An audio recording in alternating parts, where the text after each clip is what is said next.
സേവാട്ടം നടത്തിയവിടെ ആഷിഖ് ഉസ്മാന്റെ കാലുമെന്ന് ഇപ്പൊ തന്നെ സെൽഫ് ഗോൾ കയറിയിനി. അതിന്റെ മുന്നേറ്റം പെനാൽറ്റി പെനാൽറ്റി എടാ പെനാൽറ്റി കൊടുത്തില്ലടാ പെനാൽറ്റി കൊടുത്തില്ല.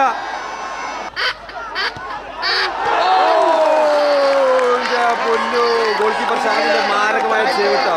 ഒന്നും പറയാനില്ല. വലയിലാൾ കുടുങ്ങിയിട്ടുണ്ടെങ്കിൽ ഒന്നും പറയാനില്ല.